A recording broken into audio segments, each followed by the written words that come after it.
This is a Canon camera, but it's not just any Canon camera. This is a Canon Rebel.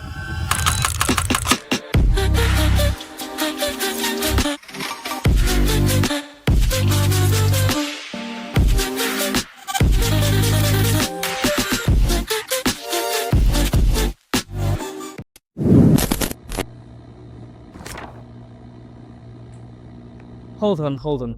Let's build context because clearly I'm not talking about that kind of Rebel. No, I'm talking about why is YouTube flooding my algorithm with these Rebels, these tiny, expensive pieces of electronics and optics. Well, it all started a long time ago. Well, 3 months actually. But that time is when I got my first ever taste of shooting from smartphone into professional camera equipment, and the first thing I did is this. So days upon weeks of researching and writing this video, well, turns out that I was asking the right question, but maybe at the wrong time. No, bear with me. What is the best camera? Typically, the best camera is the one that you have on you most of the time. Well, turns out in our days that camera has become so popular that, hey, it is the smartphone. But back 20 years ago, 2 decades ago, maybe the answer to that question was slightly different. And to both these, the answer you will be getting most of the time were the Rebel. Why? Because Canon positioned this camera so perfectly to a point that, hey, every dad wanted to take the first shots of their toddler taking their steps, or maybe they wanted to go to a school event where their kid was throwing their first frisbee or jumping around in their first football play. And maybe they were taking a marathon to a point that after dads took that picture, well, it was there right lying around the house. And so these creators got exposed to this much gear at a very low age to a point that if you ask them what is the best camera to that time, yeah, it was the Rebel. And so Canon kind of builds this cult following because they unknowingly built the today's YouTubers, the greatest YouTubers, mostly had Rebels. Today's journalists, today's photographers, and today's reviewers of me taking a shot on explaining why these people chose these Rebels.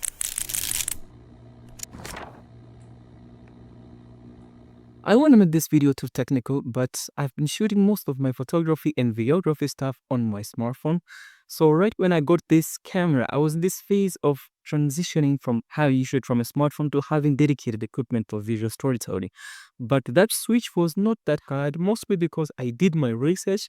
Plus, even to this point, I'm shooting most of my photography and videography on manual anyways. But aside from binge watching some cringy and some really old YouTube videos, you can go into the rabbit hole yourself. I think I have an idea of what made this camera great.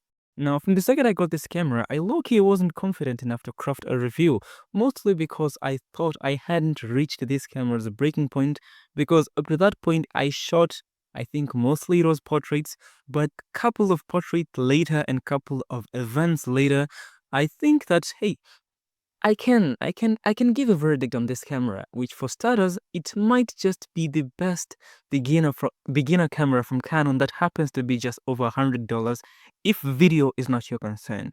And let me rephrase that, if video is not your concern. I mean, even the build quality does not scream weather sealed or anything metal and glass. Instead, it's all one beautifully crafted piece of plastic, which can be an upside or a downside, but I personally have thought it to be an upside all because of its weight. Speaking weight, because it's a small camera, then obviously the grip gets shrunk down, the ergonomics and stuff all are in a smaller footprint. Heck, even the display is a 2.5-inch LCD. Plus another thing is the I/O, so you have your everyday USB-A for file transfer, a microphone jack, and this. What is this? What is this? I don't know. Now, the Canon Rebel XS was released way back in 2008, and no, this is not a hybrid camera, meaning it does not shoot video. And in this content creation age, I can see most of you guys scrolling past these things listing. But hey, hold your horses, Minky, and convince you. I mean, yeah, that is the point. That is the point. This camera is meant for that person who is just starting out, aka your friendly neighborhood photographer who just picked their camera for the first time and wants to know as much as possible about the art of photography and composition before jumping straight into shooting entire contents and video.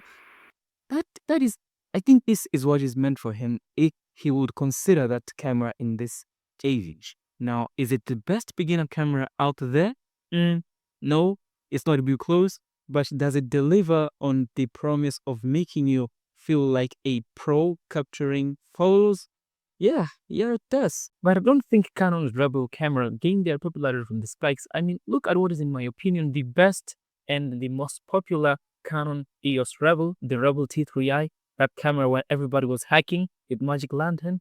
I mean, if you look on the videos microscopically, you might see the excitement that these creators had in sharing those news.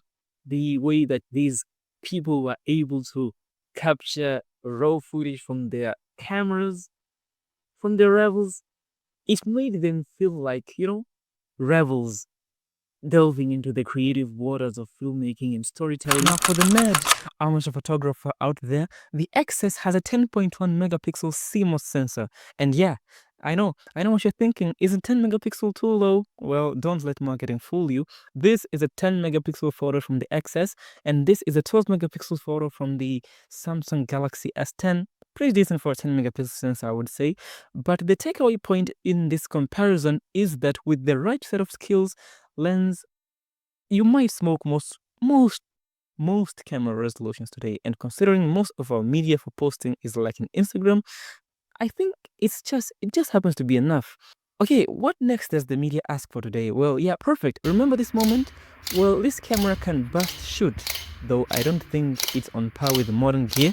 But for your normal JPEGs, it can burst shoot at 3 FPS and up to 1.5 FPS, or frames per second or stills per second, on a raw shooting. Anyway, what next? Yeah, your autofocus points are great. They're 7. Great native ISO, though you must know this camera does not shoot in the dark. But at the end of the day, it all boils down to your creative economies, because aside from Canon building a cult following around the Rebel, they also made them absolutely surprisingly affordable. Because looking at this Rebel EOS XS, great name by the way, it's a sub-$100, it's a over $100 camera, and you can get other Rebels like the Rebel T7 or T3i, which will be better than this Rebel. Plus, you'll get a bonus of having to shoot video on them.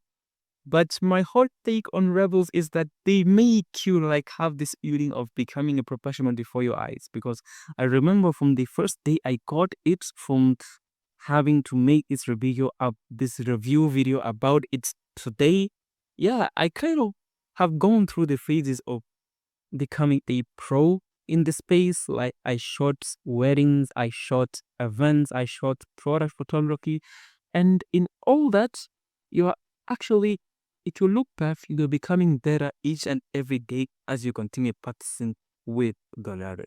Personally, to me, yeah, I will consider a rebel for beginning the creative space journey and the creative journey of making films and making stories. But hey, before you dive into the creative waters, just know that I warned you about a specific breed of cameras making me feel rebel, like a rebel. Don't know what that means? Well, maybe you should subscribe. And yeah, catch you again in the next one. Peace. Yeah! We'll finish this quote.